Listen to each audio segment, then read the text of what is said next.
Semangat Teksmornya kali ini Jelajah Cebu dan Muka.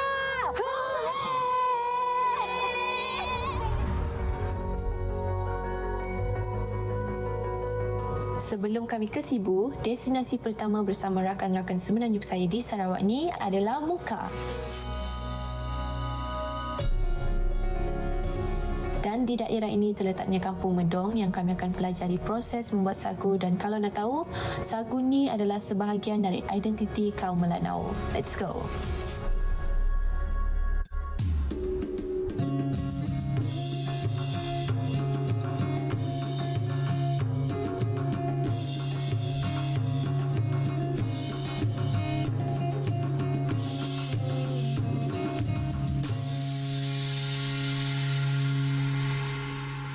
Selamat pagi semua. Hari ini kami berada di Kampung Medong, Sarawak.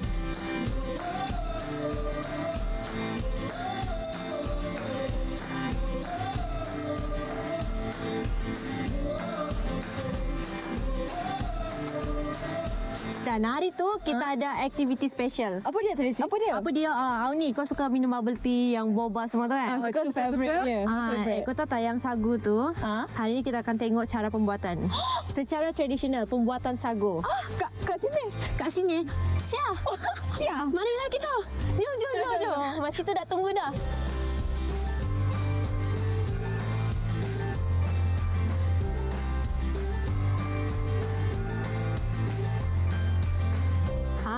Inilah dia kita punya tetamu hari ini, Makcik Masina, owner kilang memproses sagu. Betul kan Makcik? Ya. Berapa lama sudah Makcik buat sagu? Ya. Kalau dah kira dikomersialkan dalam tahun awal 2000 macam tu lah. Awal 2000. Tapi dah masuk bantuan dari Kerajaan Pertanian 2008. Lepas tu 2009, 2010 memang mula-mula makcik nak memperkenalkan produk yang makcik buat ni lah. Ui, Makcik. Apa sebenarnya Makcik? Makcik menang anugerah kah? Bukan menang tu. Yang banyak-banyak ni yang orang datang kasih lah. Macam banyak menang pertandingan lah. Pernah ikut pertandingan untuk sagu tu? Ada lebih kurang macam tu. Ada yang dia orang bagi, ada yang CJ penghargaan kah? Makcik, mana datang asap yang bikin sakit mata ni Makcik? Sakit sudah. Dia dah macam dari sana asap dia ni. Ada apa tu Makcik? Mari kita bagi tengok apa yang ada kat dalam tu. Aduh Makcik. Ay, panas tu Makcik. Makcik, ni apa ni Makcik? Dapur pakai kami orang memasak sagu tu. Oh, Makcik, yang ni buat dari mana ni? Dari tanah kan? Dari tanah liat dengan jerami padi. So Makcik ni cakap yang ni diorang buat dari jerami dengan tanah tau. So dia tahan 3 tahun. Ni dia sudah 3 tahun ni masih lagi kukuh. Ni kira macam oven. Lepas sekarang ni kamu tengok step pertama. Apa? Jom kita.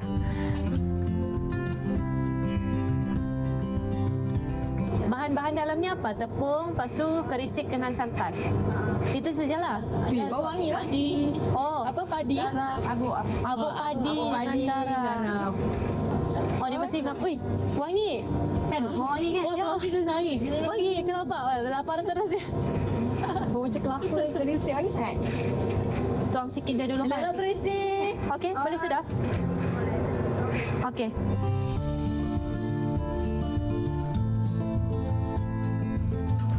Tadi kita sudah buat first step untuk buat dough kan. Sekarang ni dough yang kita sudah buat tu kita letakkan dekat sini. Ni aku nampak ni. So basically lepas tadi dah buat uli kan, dia akan jadi bentuk macam ni. Akan letak atas ni. Tengok tu. Itulah hasil dia lepas tadi kita punya dough tu. Kita jadi macam ni, letak sini. Lepas tu letak tepung atas ni, ayak jadi bulat. Saya pun tak tahu macam mana tapi surprise kan Kak. So tadi ada dough, boleh try ni. Betul kakak? So bila buat macam ni yang saiz kecil tu jatuh bawah lah.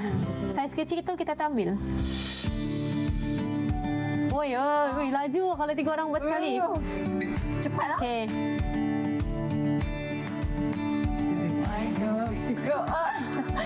Saya mau try. Cuba. Itu susah sikit tau. Dulu atas ni. Tak.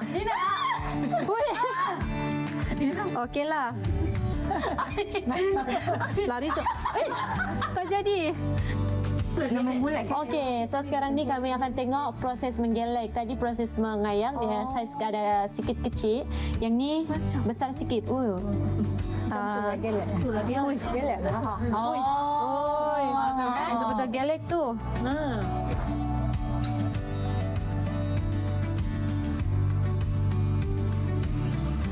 Okay, jadi sekarang ni kita sudah ada hasil tu, kita boleh bakar kah? Ya. Boleh lah. So kita boleh angkat tu pergi bakar. Boleh bakar. Boleh? Dah standby dia. Dah standby dah. Ui, cepat tu. Okey, marilah kita pergi bakar dulu boleh? Last. Okey, kita tengok ni. I did it.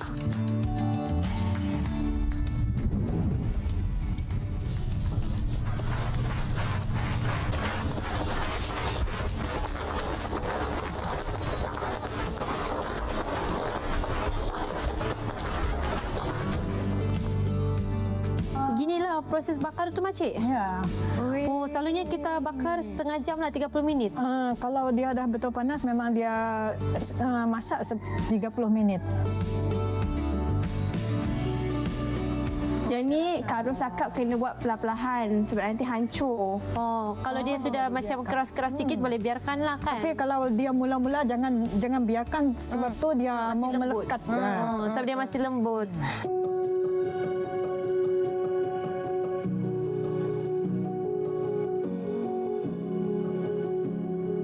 Okey, makcik, so lepas ni makcik mungkin ada mau kasih keluar produk baru kah atau memang stay dengan ni je?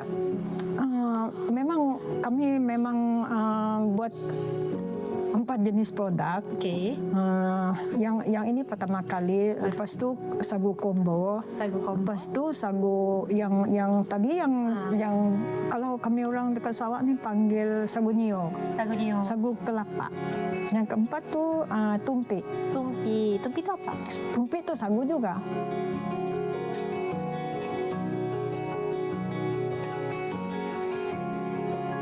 Kita nampak macam ni lah kan makcik. Tapi sebelum tu mau tanya juga makcik ni, macam mana cara makan dia ni? Sama sini saya nampak ni dia cakap boleh makan dengan ikan. Lepas tu ni dia macam kacang sebagai snack. Betul kan makcik? So cara makan dia macam tu. Betul kan? Ya. Okay, so terima kasih makcik. Kami banyak belajar hari ini dan kami harap lepas ni sagu medong akan terkenal satu dunia. Okay? Amin. So terima kasih makcik. Kami akan tolong makcik buat sedikit sebanyak yang inilah kan makcik. Harap tidak rosak, okey? Saya amat bangga dan terinspirasi dengan Makcik Masina sebagai usahawan wanita yang berjaya dalam industri pembuatan sagu ni. Pengalaman ni buat saya fikir yang kita ni jangan terlalu merenung letihnya secebis usaha, tetapi renunglah manisnya sebuah kejayaan.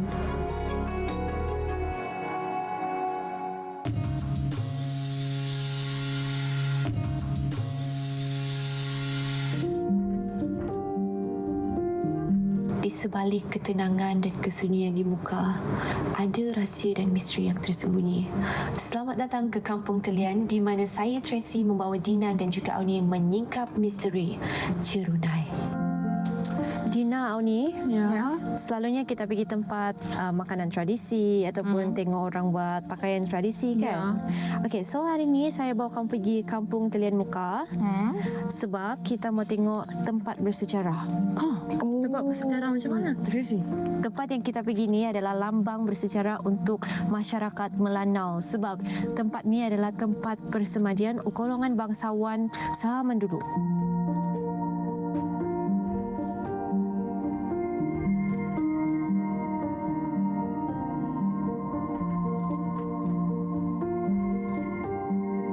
Okey, selamat tapak mampu muka. Kita telah baik kat Kampung Telian. Apa maksud? Okey, yang bermaksud selamat datang ke muka. Kita sekarang berada di Kampung Telian. Boleh tahu itu bahasa apa tadi? Bahasa Melanau. Okey, sekarang saya ingin membawa kamu semua pergi tengok salah satu sejarah terpenting bagi orang Melanau, Jerunai. Jerunai. Jerunai, Ya. okey.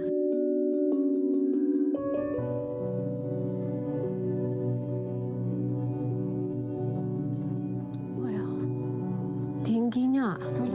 Ini adalah Jerunai Tuan Puteri. Dekat Kampung Telian ni kita ada lebih kurang 6 biji jerunai. Dan setiap biji jerunai tu ada cerita di sebalik jerunai-jerunai tu. Abang, kenapa nama dia Jerunai Putri? Ya. Sebab yang pemilik Jerunai tadi adalah seorang putri. Kita orang Melanau, Mukah terutamanya, kita ada lebih kurang macam sistem kasta lah.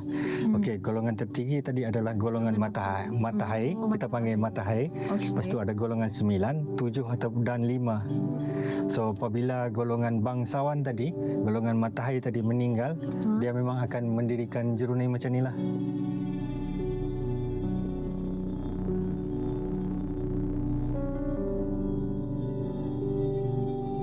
Abang, apa sebenarnya Jerunai ni? Sebab dalam di sini ni dia cakap pasal makam. Ya, Jerunai ini adalah makam sekunder bagi golongan bangsawan. So, apabila bangsawan tadi meninggal, selama 3 hari, lepas tu mayat mendiang akan disimpan di atas keranda bergantung ataupun hanging coffin. Orang-orang kampung tadi, orang-orang anak buah bangsawan tadi akan masuk ke hutan untuk mencari kayu yang sesuai untuk dijadikan Jerunai ataupun tiang makam dia tadi. Okey, Jerunai ni untuk pengetahuan semua, Jerunai ni ada 3 mayat. Termasuk golongan bangsawan tu. Okey, bangsawan. Okey, bangsawan. Lepas tu tadi hamba dia yang lelaki akan disimpan di bawah hidup-hidup. Beliau tadi dihumban ke dalam lubang, Jerunai dia akan didirikan di atas beliau. Lepas tu tulang temulang tadi akan disimpan di atas. Lepas tu yang perempuan tadi akan diikat di atas Jerunai ni sampai dia meninggal. Untuk pengetahuan semua juga, hamba tadi tidak dipaksa untuk menjadi korban. Tapi hamba tadi kebanyakan hamba tadi adalah anak yatim piatu. Okey. So sebagai membalas budi kepada bangsawan tadi, memelihara dia sampai dia besar macam kita. So itulah sebagai tindakan terakhir. Dan menurut kepercayaan Melanau lama juga, pagan, Melanau pagan, yang budak lelaki tadi akan menjadi driver, pengayuh mendiang bangsawan tadi di alam sebelah, dan yang perempuan tadi juga akan menjadi tukang masak dan tukang basuh mendiang di alam sebelah sebagai peneman bangsawan tadilah. Tetapi bukan semua Jerunai memerlukan hamba juga, itu kena ingat juga.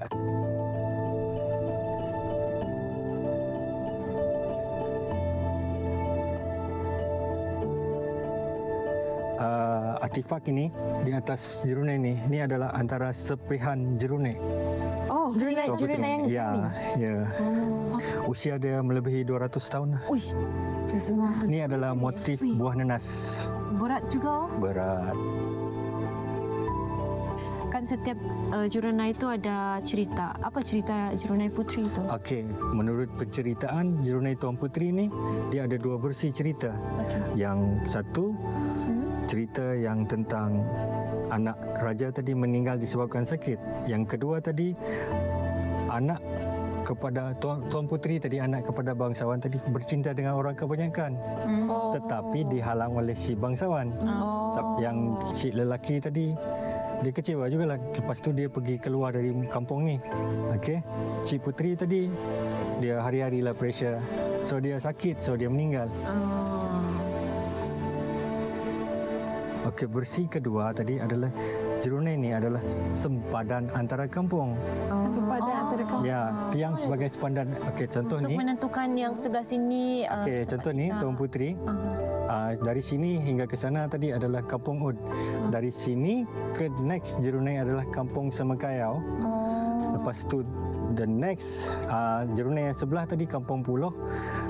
Dan yang paling hujung akan kita lawat nanti adalah Kampung Lawai.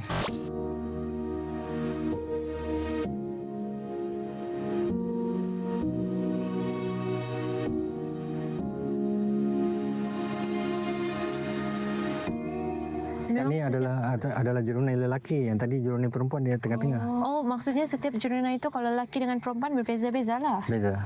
Yang satu yang uniknya Jerunai Tuan Putri tadi adalah satu-satunya Jerunai perempuan.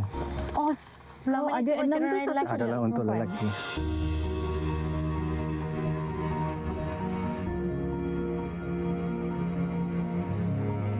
Jerunai Bersungau ni adalah Jerunai yang terakhir menurut penceritaan di kampung ni lah, menurut legenda.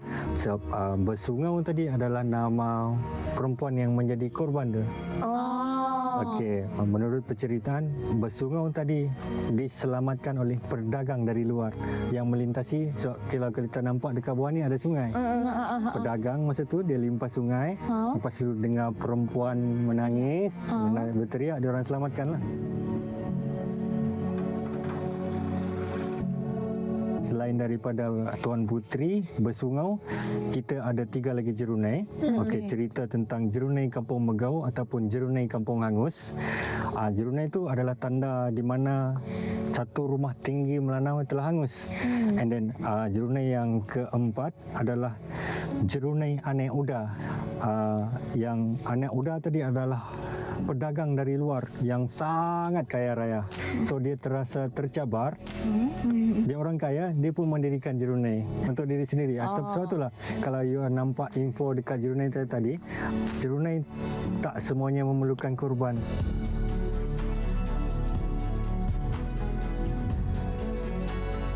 Okay, so terima kasih Abang. Kami akan menerus lagi kan perjalanan kami. Terima kasih banyak dan saya harap orang ramai pun akan berminat lah untuk tahu apa sebenarnya cerita jerunai ni. And then discover lah kan apa pasal jerunai yang ada. Ada banyak sebenarnya. So Sangat-sangat unik kan? ya betul. Benda baru tu kita kan? I baru tahu pasal jerunai tu. So lepas ni kita membuat aktiviti lagi tau. So make sure kita prepare dirilah.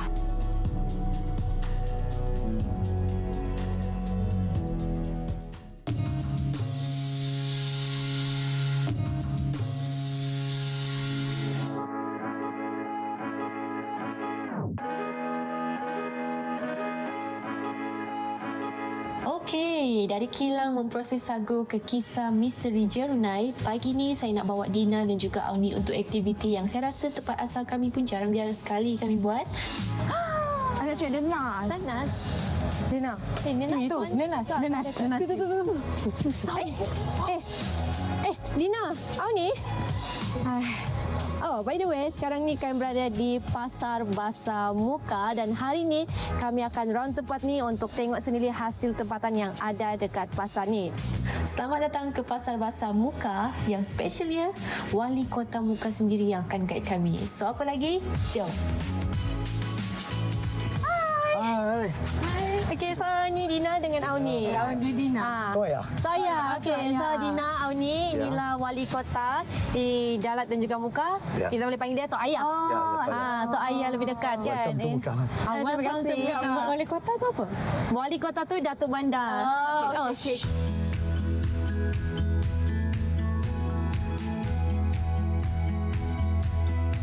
Jom kita mau masuk dalam. Tok Ayah mau bawa kita round tempat ni. Kita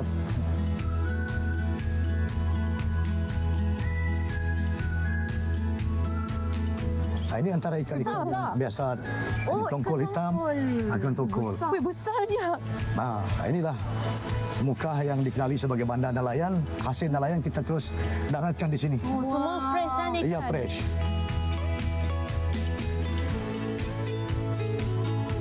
Weh, dia punya saiz semua udang dia pun besar.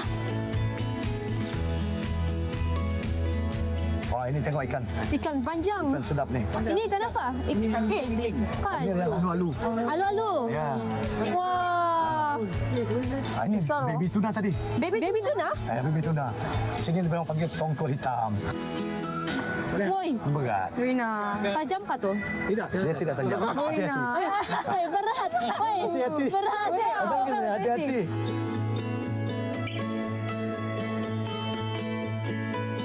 Muka terkenal sebagai bandar nelayan kan. Jadi kebanyakan dia adalah daripada industri perikanan. Kita boleh nampak di sebelah sana kan. Itu perahu-perahu yang tadi yang bawa ikan popot tu yang dibuat umat. Perahu itulah buat sana. Okey, so memandangkan kita hari ni buat aktiviti special. Sebenarnya kita mau buat umai tau. Umai tu apa? Umai itu salah satu makanan tradisional Melanau di sekitar di sini. okey. Yang mana ikan mentah tu kan diproses, dibuang tulang apa semua. Kita boleh makan mentah. Kita tak masak. Kita tak masak. So maksudnya any ikan kat sini boleh jadi umai. Tidak semua juga, tidak semua juga. Macam ikan ni tak boleh. Kita boleh.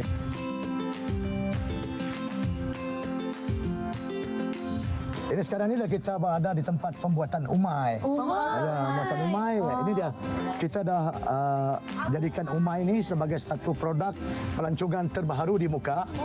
Dan kita bagi penghormatan kepada pengusaha-pengusaha umai kita di sini dengan naik taraf tempat mereka menyediakan umai.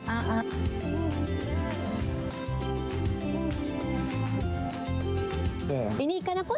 Ikan pirang nama dia. Ikan pirang. Temu lepas tu temu. Oh, cik. Tarik. Oh. Dia go ahead, go stand. Dia episode dia macam ni kan, naik ke atas. Ya. Ke depan, belakang.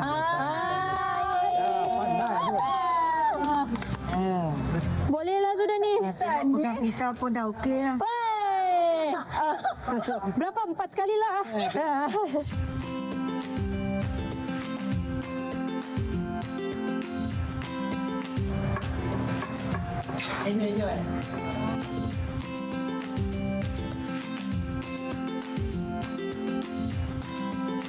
Okey, so sekarang ni kami masak menggunakan limau. Pelik kan? Di sana dia boleh masak. So daging tu dari dia mentah, dia akan bertukar menjadi putih. Okey. Dah siap. Dah siap dah. Kita bagi Tracy coba dulu ya. Tracy. Silakan.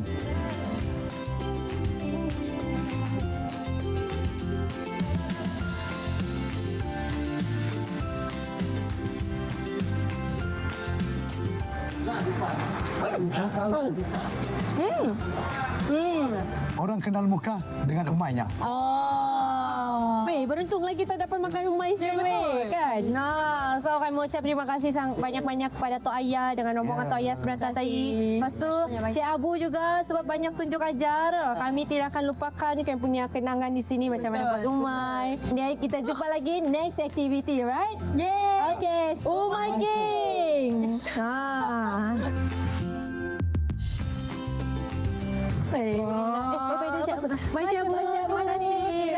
happy tau Dina sebab dapat ni umai. Okay, girls. Lepas ni kita akan naik tempat yang akan bergerak. Oh, bergerak kita tu. Kayak ke? Sampai? Enggak, takkanlah buat benda yang sama banyak kali.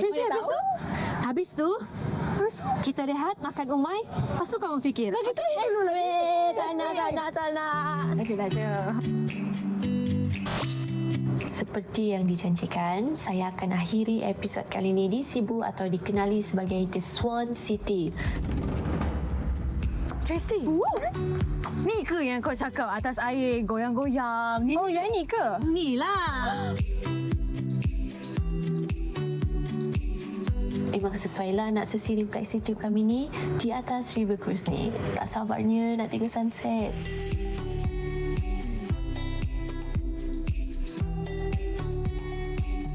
Kita sudah tengok banyak benda kan sini. Betul. Kita explore banyak sekali. So, mau tahu juga mana satu favourite kamu? Ni dulu lah. Okey, saya dulu. Saya paling suka umai. Sebab baru suka sushi. Ya, sebab saya suka sushi. Masa first tu tengok kan macam pelik je ikan ni. Tapi nampak very sedap. So, I try dia sekejap. Wih, so good. Itulah diorang punya makanan tradisional Melanau. untuk Melanau. Ya. Kata pasal makanan tradisional kan, Tracy.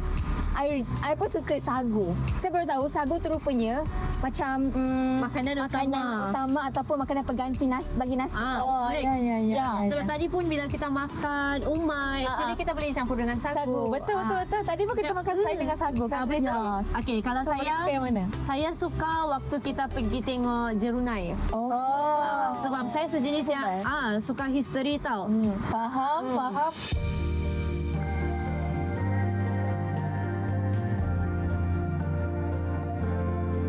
Macam itulah jelajah kami di Sibu dan juga Muka. Banyak benda yang kami pelajari dari segi adat, tradisi, makanan dan juga sejarah yang ada di tempat ini. Lepas ni kami akan jelajah banyak lagi tempat yang ada di Sarawak. Saya tak sabar dan saya tahu kamu pun tak sabar. Jadi jumpa kamu semua di sana, okey?